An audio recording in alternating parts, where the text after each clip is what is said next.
我来尝试拍一段现在比较流行的 Reel，就是尽量把不要讲太复杂的东西，只是单纯的介绍某个小的项目。最常见的是说，比方讲，我之前提了这么多的酒，可是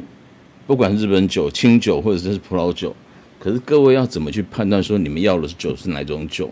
你甚至连能不能成年你都搞不清楚。比方讲，像现在就有很多这样介绍哦，我今天比如说我现在手上拿着这瓶酒，各位可以看到哦，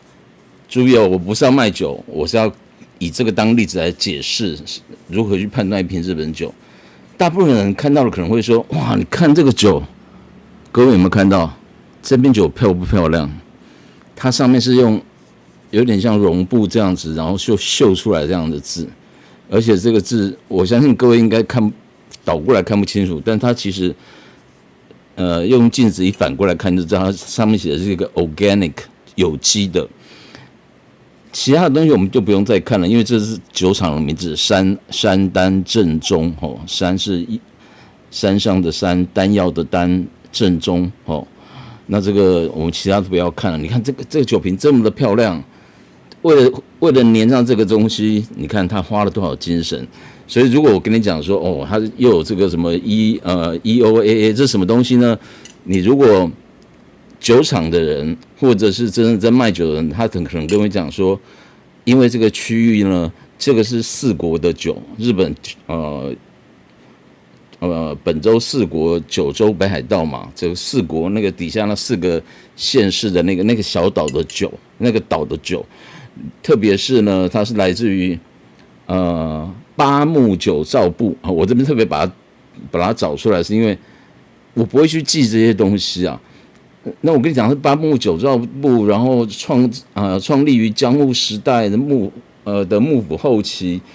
西元1831年，在四国这个岛屿的爱媛县的部分，然后它在今天的治理的治今治市，请问你这个对你有任何的意义吗？你说我很喜欢喝四国的酒，四国这么大，就好像我说我喜欢吃台湾的料理。那讲起来是很空泛的，所以如果我们要简单讲说，哦，这个怎么样，这样讲了半天，这个因为它是有机栽种的，要 organic， 所以这个酒就很好的酒，各位可以尝试看看它喝起来怎么样子。你这样就买这瓶酒了吗？我讲过了哦，酒标不是清酒，以清酒来讲，葡萄酒以后再另外再提。以清酒来讲，如果他只会拿这样来介绍这个酒的话呢，这样子的介绍者，或是这样子的酒商、酒厂、酒造业务，你就不要理他了，因为讲这个是没有用的东西。如果你去看任何一个酒展，或者是参加一个酒会，大家把这个酒标排出来，然后只会拍这个都很漂亮，最主要是跟你讲这个毛茸茸的布很漂亮的话，那你也不要理他了。为什么？这个布跟这个酒有什么关系？任何一个酒厂的酒，如果我真的因为这一块布我就可以卖得很好的话，我都可以用这块布来做就好了。我这边一个题外话哈，就是说，其实一般正常日本的酒标的那个标签，那样纸做的那个东西呢，你可以讲是和纸，但是基本上呢，它是用构树，构树就是台湾常见的那个叫做鹿仔菜吧，鹿是水鹿的鹿哈，那个梅花鹿的鹿，就是以前鹿专门喜欢吃那种叶子，构树哈，构是结构的构，各位可以去查那个东西，有结构性的去种，其实它满山遍野都有了，在花莲东部，在台湾东部，那个可以拿来很好的造纸，然后它经过一番手续之后，可以造成和纸，特别是造成酒标用的纸。那这个用这样特别的做法，这已经是一看就知道是新派的做法。为什么？因为老一派的酒造不会这样做。可是我们要看的重点不是这个。如果你只是拍这个很漂亮的话，我今天跟你讲这很漂亮哦，不要看我的脸，看这个酒造，这酒标很漂亮哦。然后我跟你讲说这个酒造叫山丹正宗啊，这个酒造的名字叫做酿造厂，叫做八木酒造部，8天的1、2、3、4、5、6、7、8的8，木头的木，酒造部，然后它的三单正宗是它的品牌的名字，各位把它想象成这个是麦当劳，然后这是这个三单正宗就好像是大麦克这样的意思就好了。这是一个 brand， 然后它真正的名字叫八木酒造部那品牌的由来呢？如果我要念给你听这品牌是因为创业者八木制冰味出生地屋号叫做丹波屋家文家族的纹路，家文为三丹因为酒感利落有如名刀正宗有一个正宗的名字，所以被昵称为三丹正宗。我讲的这个东西，你看我都背不起来，这是我写的东西，我都背不起来。因为我觉得这没什么用啊，可是我给你介绍这个东西呢，你会觉得说很厉害吗？这个其实上网就可以查得到资讯的东西，特别是现在 AI 这么风行，你就算查到日本酒的网站，直接翻译全部一下就不用跑出来了。所以我比你知道这个东西，只是我先去查而已。但是我知道资讯有没有比你多？没有。我跟你讲说，因为三丹发音困难，在1996年的时候正式更名为三丹正宗logo 请的荣获什么什么 design 的松井贵山先生作品有什么什么政府广报关西空港的代表等等去设计这些东西，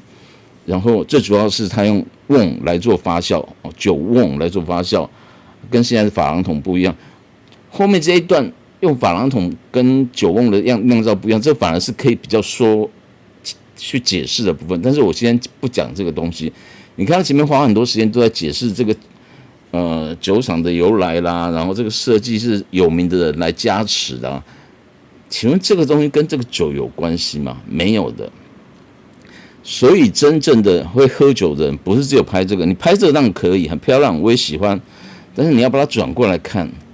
任何的酒不要转过来看，虽然各位看到是反过来的但是你把它截图，然后再把它左右反过来，就可以看清楚在写的是什么东西。我暂时先不要动。好，首先呢，各位可以看到呢，这个酒是，如果你有注意看这截图的话，它是2025年的6月份才制造。然后我看他有没有写出厂日期他这边没有写出厂日期。如果通常他没有写出厂日期的话，他的酒造的日期就是他的制造年月份，就是他的出厂日期。然后他这边写的是日本酒品目，日本酒有机农产的加工酒，然后多少720毫升。然后有机米，他又在强调有机米国产，然后这个取米的部分也是用有机米一样，其实是一样的东西。然后它的精米部是80什么意思啊？现在很多人都是精米大应该要50%这为什么80？你知道为什么80吗？然后他这边写使用的米是松山三井。松山国中那个松山山是123的山，井是水井的井，松山桑井100%，而且是爱媛县产，因为这个酒在爱媛县嘛。然后酒精浓度15，他这边就写日本酒度正2，然后酸度2.5，然后教你怎么去保存，然后度数是石田酱制，这样的资讯呢？基本上才是我们要的资讯。至于说它上面建议的这些什么喝法的问题呢，各位可采用可不采用，因为你不要忘记了，日本的天气四季分明，他们比我们冷的时候还要更冷，热的时候一样很热，所以他们有所谓的新酒春酒秋蟹夏酒等等的然后有各种酿造方式，它主要是要配合他们的食物的，所以这上面写的这些东西呢，你可以跟着做，但是你不一定要照着做，听得懂吗？没有强制性的。如果只会看这些东西，然后就跟着这样弄的话，你不要忘记，我们这边其实在北回归线以下就是热带了呢。台湾是亚热带，是指上面那一块而已。你嘉义到这个花莲的是瑞穗那个地带吧，那是北回归线嘛，以下都热带啦，高雄都热带啦，难道你还要按照这个东西来，按照上面的规定来喝吗？这是他的建议。你知道他为什么这样建议？因为他在日本就是这样卖的，所以你拿过来还不会特别去撕掉，顶多台湾会加上这层标签。这层标签最主要是在解释，你看台湾的酒商其实是没有做什么工作的，他最主要是加上标签是说这是我们进口的，然后呢饮酒过量有害健康，加一个警语而已，但是你并不会知道他是真正怎么去喝的。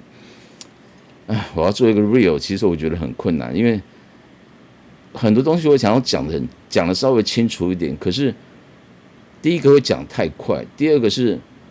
你很难在一个很短的时间之内把所有的资讯给交代清楚。其实以这瓶酒来讲的话，你要知道的就是说，不是前面我花了很长的时间在介绍酒造的由来啦，什么有机米什么有了没有的，现在很多米都是有机米啦，真的。就算不是有机米的话，它要使用农药，一般在采收之前，比如1个月左右，那个农药就已经停止在使用了，所以不用太担心到这方面的问题哈。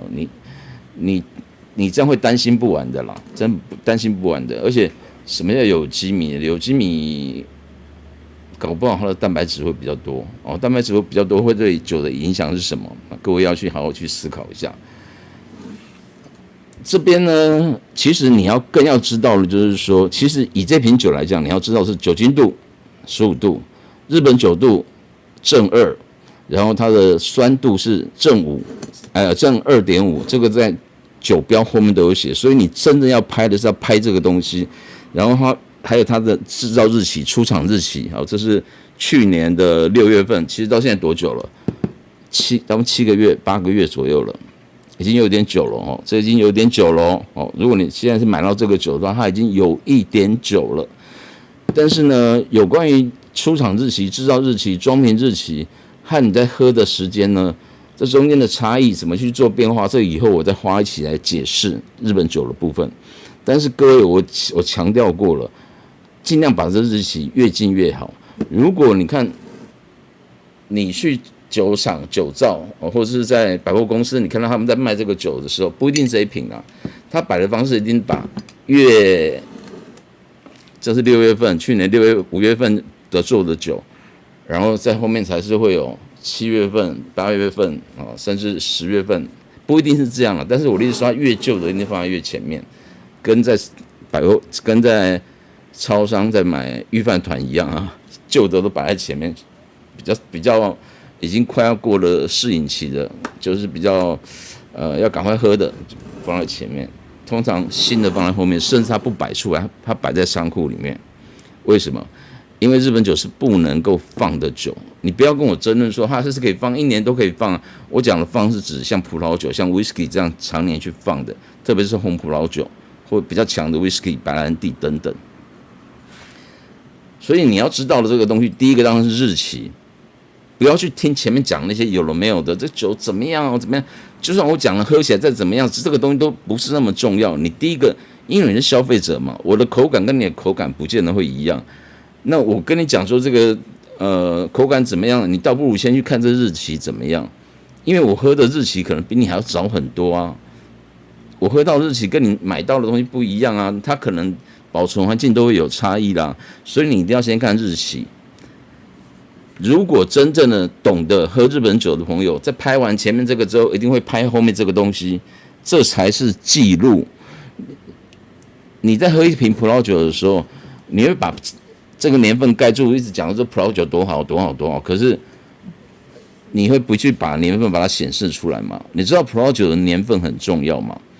你今天1982年的酒，你在你在2002年、2012年、2022年喝，味道都不一样啊！你会把酒的年份给盖住吗？不会嘛？那为什么要把清酒的那个出厂年份给盖住呢？因为它出厂年份是代表它是哪一年生产的啊，一样的意思嘛。你看过多少人？你去看，你不管你崇拜谁什么哪些清酒日志的这个达人什么的，谁有把这日期写出来？不要写。拍出来最重要。然后有没有去标示它的这个细节的部分？日本酒度、酸度，如果还有氨基酸度的话最好。然后还有酒精浓度，然后还有酒米，还有它的酿造方法。这瓶是没有写酿造方法了，这个一定是数酿员去做的。但因为如果不是数酿员，我还是要强调是员。有人跟我争论什么踹啊，什么那些东西，这个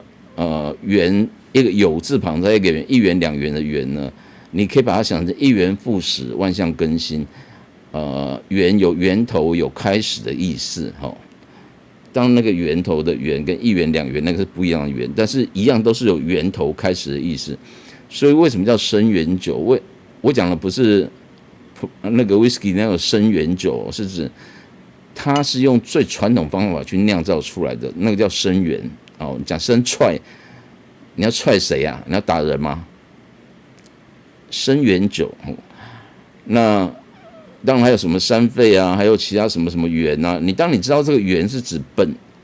最初本意的意思的时候，它怎么去做出来最原始的方法的时候，你自然而然就不会叫它踹了，会叫它源，原来的源，原始的源。1元2元，原始的元是不一样的字，但是他们在中文里面都是有 original 的那种感觉，最原始的意思在里面。那这瓶酒呢，我可以跟各位讲。我也可以跟各位讲说，这我喝起来的感觉是怎么样，但是我不提。我现在只跟各位讲说，要注意到的是这些东西，包含它的保存方式，包含它的这个后面这个细节这部分。这个你喝酒如果是有拍正面，再拍反面，我才会觉得你是厉害的人。如果你能够写得出来的话，然后你如果更强的话，你还要能够知道它的酒米是用什么做的，这个酒米有什么特色。这个酒米是用松山商井，刚刚讲过了，松山国中123的山，井水的井，松山山井去做出来的。这边我用3分钟，现在讲了快要18分钟了。松山商井呢是一个酿酒用的饭米，它不是酒米，它也算酒米，但是它也可以拿来吃。简单讲就是这样。它可以拿来吃，也可以拿来酿造。然后这个东西你说有什么关系？有关系，因为它如果是酿造用的饭米的话呢，表示说可以吃，可以拿来酿造。那可以吃，可以拿来酿造，你就要想到一件事情：它既然可以吃，它绝对不能太难吃，不然它怎么？谁要拿来吃呢？就像酿酒葡萄很小一颗那个东西，你真的拿来当水果来吃吗？不可能嘛，因为太甜又太小，皮又太厚。同样的道理。适合作为酿造的酒米的话，通常它的淀粉会很多，比例上会高，吃起来会比较松，不好吃，比较干。但是，一旦是饭米的话，吃起来都会软糯，吃起来里面会比较多蛋白质。那这一瓶来讲，简单讲，它既然是酿酒用的饭米，表示它的蛋白质一定比较多，一定比较多，因为它可以当饭米。蛋白质比较多，那就跟什么有关？跟精米步合是有关的。为什么？它特别选用这种米来做80%的精米步合，因为50%去掉一半才是大吟酿啊，它弄到80%它就拿来酿造了。为什么？你就要了解为什么，这个东西就会有关联的，因为它要保存的是这个饭米本身拥有的气味。或是拥有的质地、质感，所以这一瓶酒呢，如果你了解我讲的这些东西，你有这些基本知识，你就知道，我不用喝，我就可以知道说，这个酒喝起来呢，它酸度这么高，它酒体一定是比较厚一点点。我之前有提过日本酒酸度的部分，各位可以上网去查我之前讲过的部分，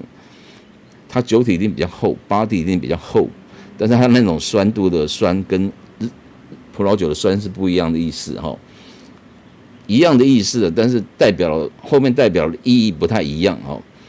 然后你又知道它的精米步合80，然后它又是用酿酒用的饭米去做出来的。然后日本酒度的正二不算是特别的新口，但是他写新口，这个部分呢，我们姑且不予讨论。你各位喝每个人感觉不一样哈。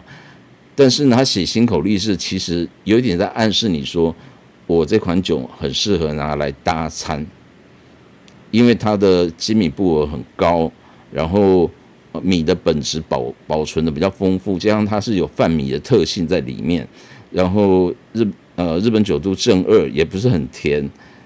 这个酒精浓度15也不是很高，所以你可以很轻易的吃喝，不会觉得有太大压力。这款酒喝起来有果香，它其实有很浓的烂的，不能讲烂，成熟的香蕉，甚至有一点点黑斑的那种香蕉，还有很成熟的红苹果的味道。酒体喝起来呢，带有一点劲道在嘴巴这边，然后但是又是很平和的，所以它很适合配什么？很适合配火锅啊、年菜啊、台湾的年菜啊、年夜饭的那些菜啊、鸡鸭鱼肉啊，我讲的都是有处理过的，不是生鱼片哦。你拿这去配生鱼片，不见得不行了，但是有些比较纤细的生鱼片会被这个味道给盖过去。这些东西都是要来自于你要对于这个酒后面这个酒标的意思要了解才有用。你如果不了解的话，基本上你看到这个酒，你只会看到这酒标去买的话，你有可能就买到2025年，你可能在2026年的5月份，就今年5月份买到这个已经过了快要1年的酒，然后价格还一样。